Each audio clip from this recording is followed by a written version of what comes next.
Chers collègues, la saison des feux de forêt 2026 est loin d'être terminée et pourtant, nous pouvons malheureusement affirmer qu'elle sera la plus catastrophique de l'histoire.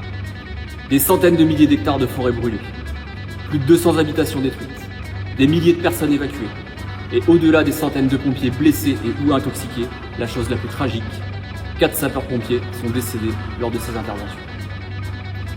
Ce bilan plus que dramatique a fait monter une colère certaine partout en France dans la profession.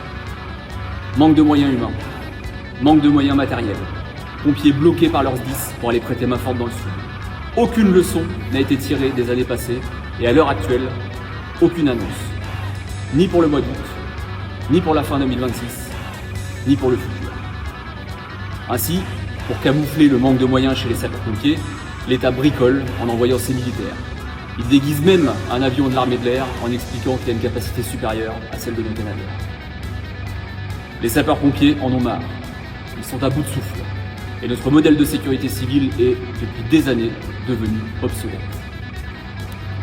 Conséquence, c'est le service public qui se dégrade. Et en bout de chaîne, c'est la population, les habitations et l'environnement qui en payent les pots cassés. Aujourd'hui, les médias prouvent à la France entière que notre corporation est en sous-effectif pour combattre les nombreux feux partout sur le territoire national.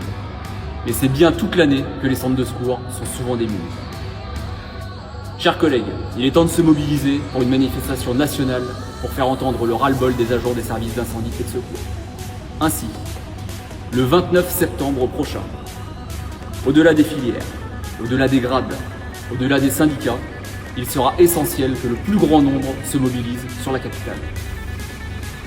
Hausse des effectifs, hausse et modernisation des moyens, prise en compte de la toxicité des fumées, aménagement des fins de carrière pour nos anciens, refonte de la filière, reconnaissance du métier dans la catégorie dangereuse et insalubre, financement des SDIS, déplafonnement des 1 an pour 5 ans, hausse de la prime de feu.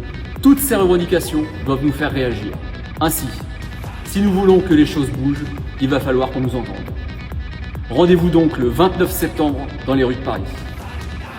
Bien évidemment, le syndicat CGT du SDIS 76 sera au rendez-vous. Et comme à son habitude, il organisera le déplacement jusque dans la capitale. À très vite.